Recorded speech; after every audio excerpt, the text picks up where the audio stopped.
Thank you for joining us on the Zoom today, which explores work in the exhibition Here and In Between by Claire Burbridge, which is on view at the Nancy Toomey Gallery in San Francisco through June. I'm Jill Hartz, a freelance curator and arts consultant. I retired in 2019 after more than 30 years in the academic art museum world, including directing the University of Virginia and the University of Oregon University Art Museums. I now live in Ashland, Oregon, where Claire also lives. So now on to Claire. Inspired by an almost microscopic examination of nature, Claire Burbridge creates beautifully drawn magical worlds. We recognize the source of her creation: trees, flowers, plants, fungi, insects, and more, but her subjects morph from realistic depictions into a heightened reality that entices our vision and invigorates our spirit. My works, she says, aim to draw attention to the mysteries of the physical world. Claire Burbridge is one of twins, born in London in December 1971. She grew up on the west coast of Scotland and in rural Somerset, where she attended Wells Cathedral School.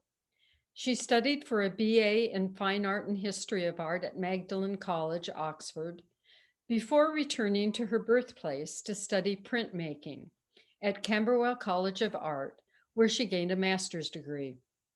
In 2010, she moved to Ashland, Oregon, where wild nature greets her every morning on her forested hillside. She shares her home with the artist Matthew Picton.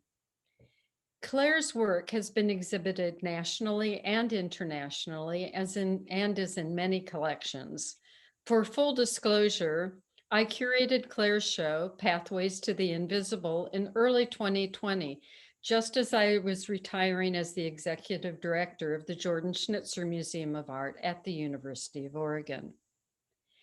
I've asked Claire to share images for a number of works in the current exhibition, and you'll see the first one on the screen here. And I'll start with my first question, which is, I believe this is the first time you're showing, quote, in between works. So do tell us what those are and how they connect to your creativity and inspirations, and why show them now? Well, that's a really good question, Jill. And I decided to show them because I have a wealth of drawings that I never show, or I hadn't done until now. And they're the pieces that I do in between the very big time-consuming works. And I suddenly became aware of their value, and not only to me, but other people. They really enrich the other works. They have all the seed elements of the other works. So I thought it was time that I actually showed them with the big works that take months and months to do. And although this wasn't an official question for us, I thought maybe we should share with viewers what the works are composed of, because you don't just use pen, but what are your materials? I tend to use anything that you can put on a paintbrush. So watercolor, gouache, acrylics, walnut inks, like this one here we have in front of us is done first of all with walnut ink, and then it has watercolor and some pen work over the top. Ah, okay. So, and I believe that what you're showing is, what's the title of it? In Between? It's called Here and Here, right, Between. in between, right? So Yeah. this has the title of the exhibition in it. And it looks in some ways very different from, say, the last show that we did at the Schnitzer Museum. Why is that? Where are you heading with this? It's a much more open and broad approach, a much freer approach. And I actually started this painting, which is quite large. It's behind me over there. And it was my kind of fun project that I did in between doing anything else. It was a kind of meditation or relaxation. and it was very, very enjoyable. And I started it as soon as I'd finished my show with Nancy, actually in September 2017. And I've been continuing with it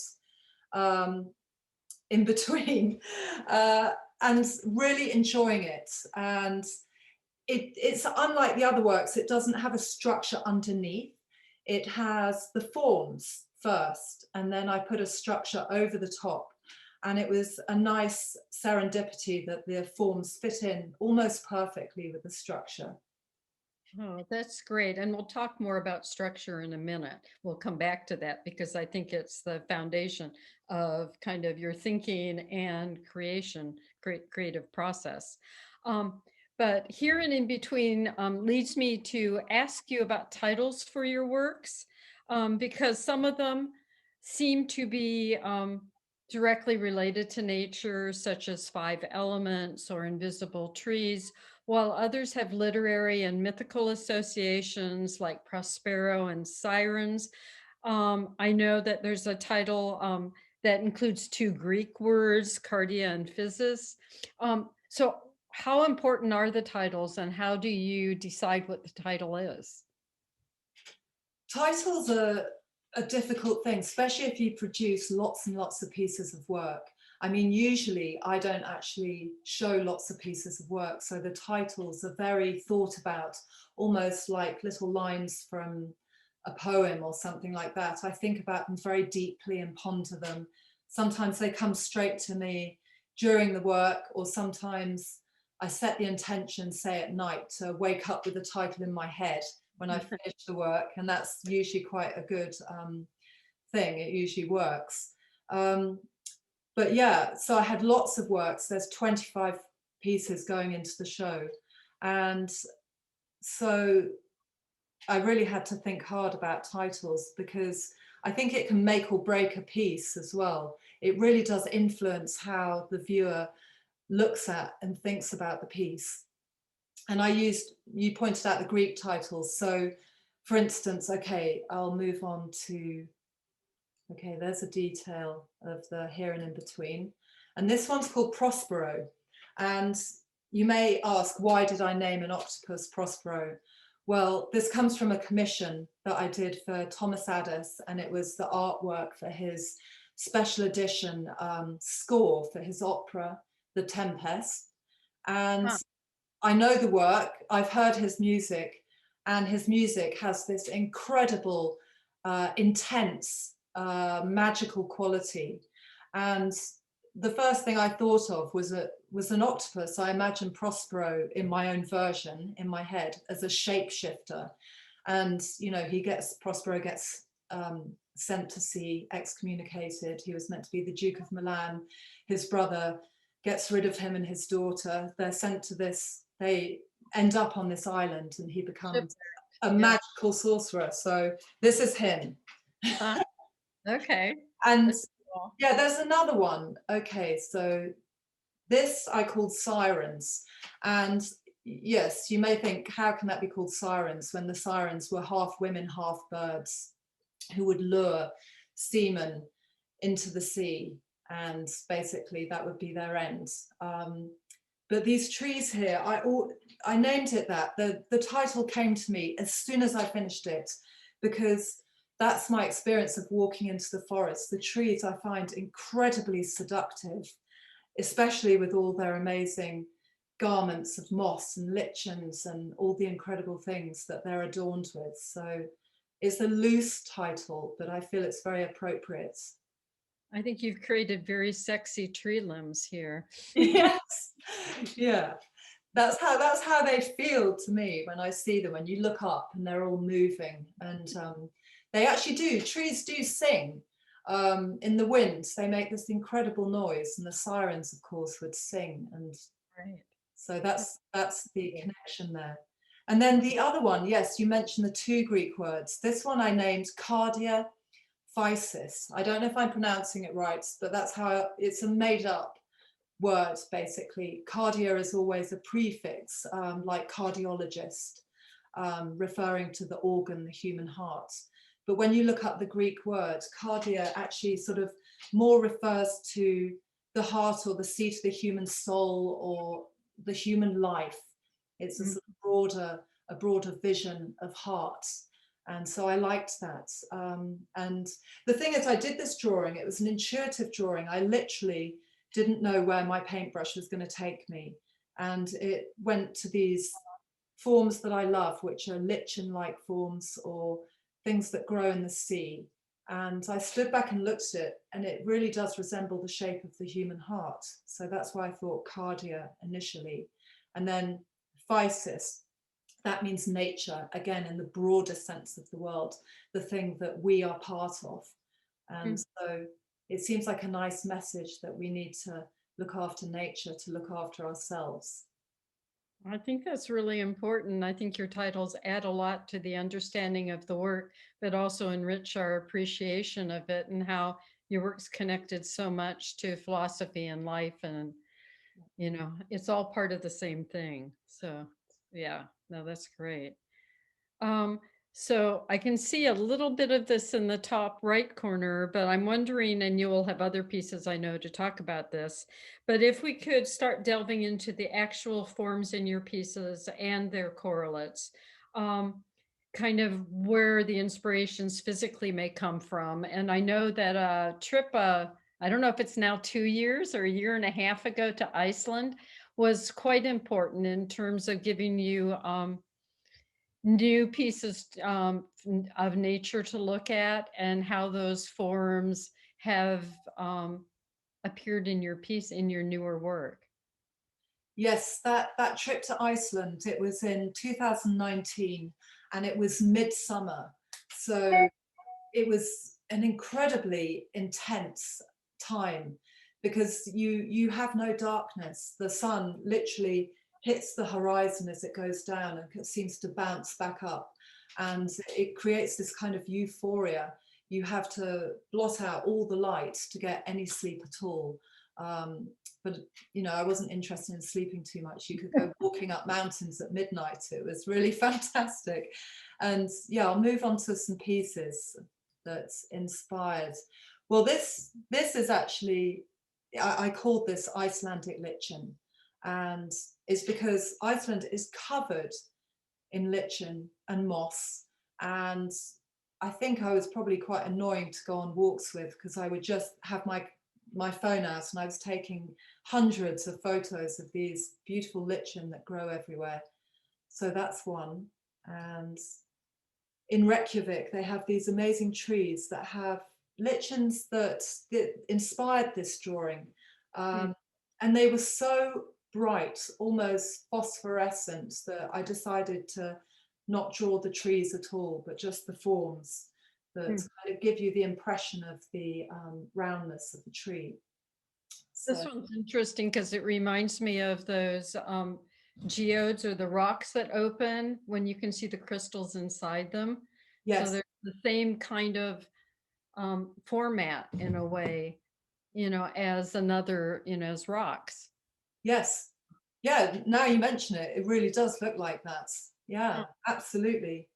And right. let's see this one. This is another one which was a study for the last drawing that I've done for the show. But I particularly like this. I feel it really captures the kind of intensity and amazing colours that, if you look closely, reveal themselves.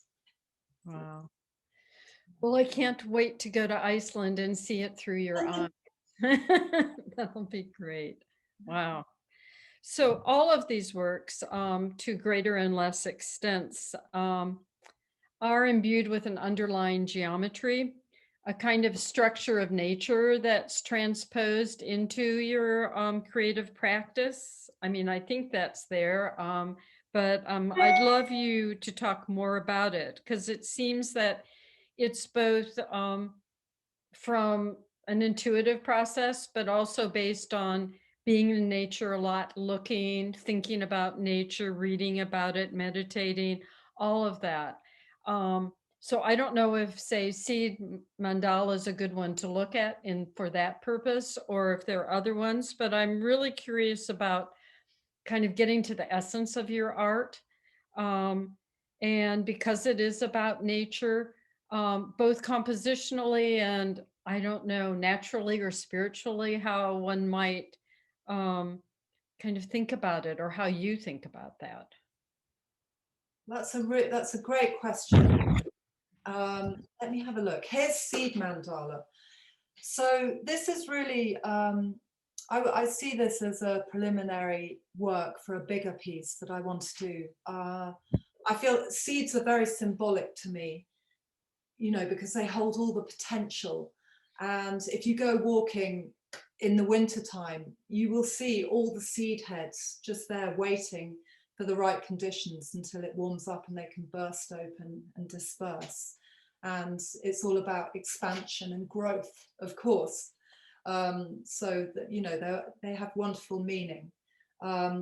Underneath this piece, there would be interlocking circles. They call that in Islamic tiles, they always use these interlocking circles, and all the geometries can be pulled out of these circles. So, you know, they're very, and the circle itself is a wonderful symbol for wholeness. So I love to work in that format. I have another one here, which is a much larger work. It's a 48 by 48. And this really has a lot of the geometries pulled out. You can see the hexagon. You can see the flow that happens when you follow various lines of interlocking circles. And I've accentuated it. And this one was inspired by red belt polypore. I actually have one here. I wanted to show you. Okay, this is a beautiful red belt polypore. Wow. So that's the kind of beginning where there are lots of structures in here, you know, circular structures. It looks like some interlocking circles there. So that was the root inspiration. But everything in nature, like I have this here, which is the inside of a cactus, and you can see the kind of spiraling formation in there. So without words and without knowledge, you just have to look at nature, and it really teaches you about these things. And then once you understand them, you can start pulling them out. So I do that. I put a structure in, draw the forms, and then we'll sometimes redraw a structure on top. Yeah, this one has the elements in it. So it has it's almost like a piece about alchemy, where it has earth, fire, water, air. And then the fifth element is represented by the hexagon, which is quintessence or ether, and the feathers. So I won't completely describe it in the story in my head, because I really want people to look at it and draw out what they can from their own knowledge. And certainly with your work, continued viewing does make you see things that you just don't catch for a while. You know, these, well, like the four-leaf clover. Yeah. Yes, and that beautiful seed there, I don't know what kind of seed it is, but it was brought to me by someone who knows I like to look at things like that. So whenever someone brings me something, it always ends up in a drawing, and I'm very grateful for those gifts. That's so cool. Great. Yeah. And there's, these are details from that work. Yeah. Right. And the feathers you probably find, you know, in your walks. I don't know, even on your back porch. Exactly. They're in fact right in our in the land behind us. There are lots of turkeys and red-tailed hawks and things like that. So yes, I just have to walk outside and collect them. That's great. Wow, cool. Good. So one thing that we talked about with the show at the Schnitzer was that there were a number of pieces that were like complementary to one another. One might be a dark image, one might be a light image, and whether that was dealing with consciousness and unconsciousness, yin yang, something like that. I don't see that as quite as straightforward in some ways as it was in that show, but how does that concept of the duality fit into your work today? It's still there, very much so, even with the much more detailed, tighter drawings, the much more highly conceived, and then the much freer, open drawings, the in-between drawings. So it's sort of stepping from the conscious into the subconscious. The subconscious is where inevitably lots of ideas come from. You know, when you sit in nature peacefully and empty yourself, that's when you can allow forms to start forming.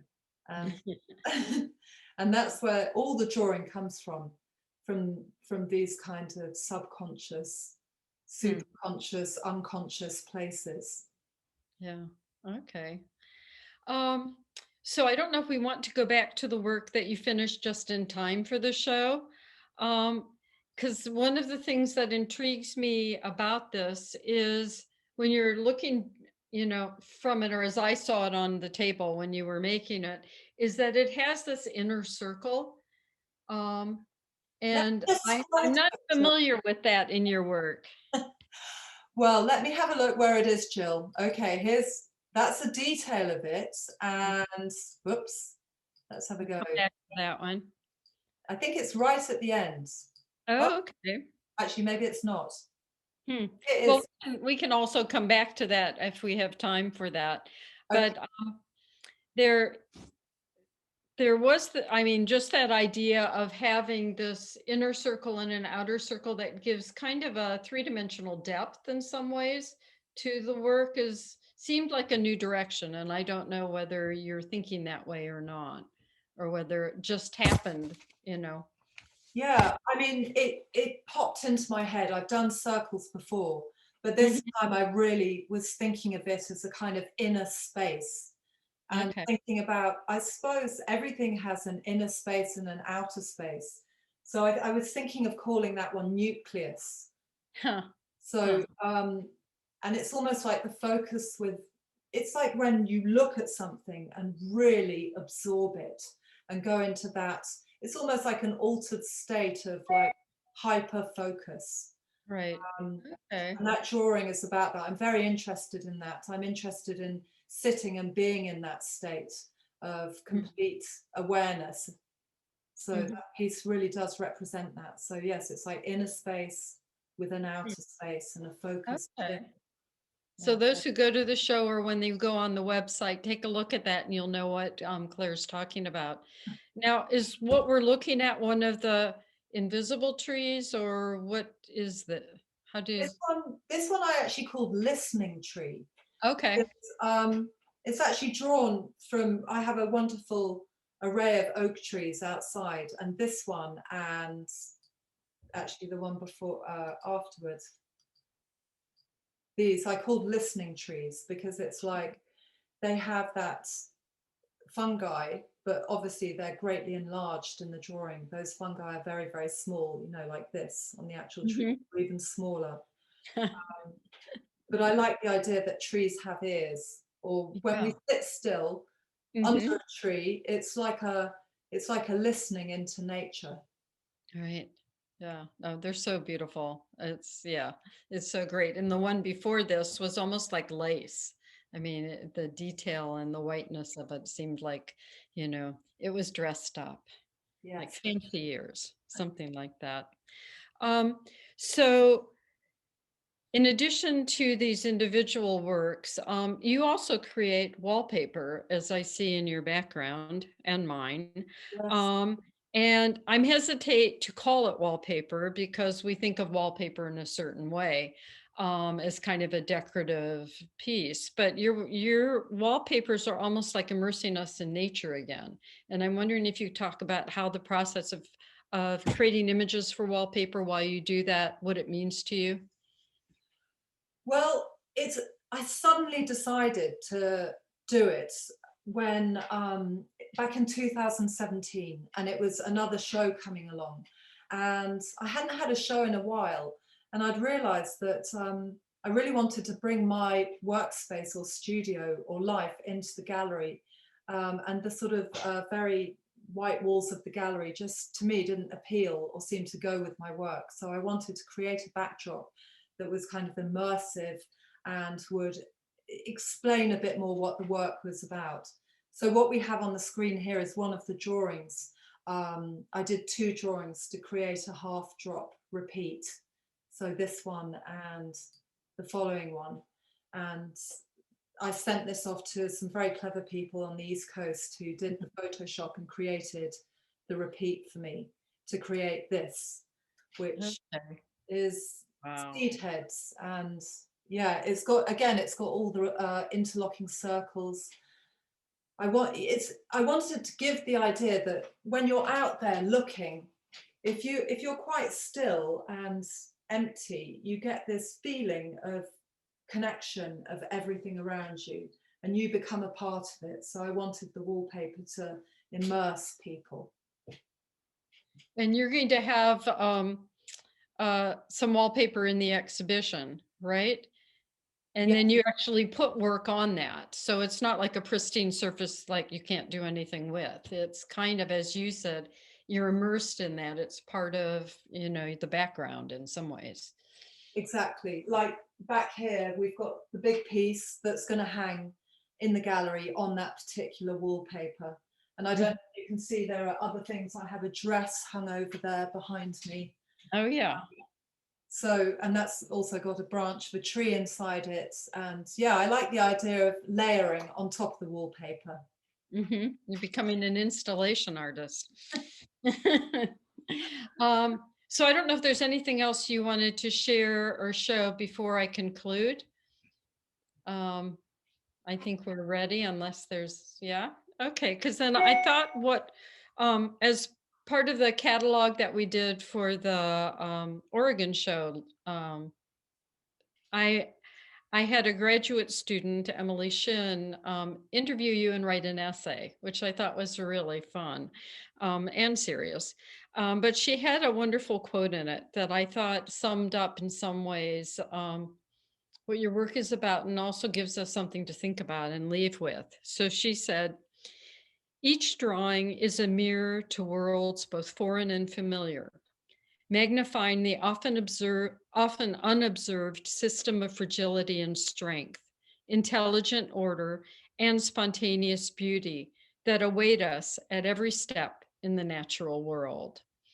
So I want to encourage everyone to come to your show or see it online, but also to step into the natural world in a way you've never seen it before, and to leave changed, I think, much like Prospero in a way. But Claire, I want to thank you so much for sharing your art with us today, and look forward to more conversations.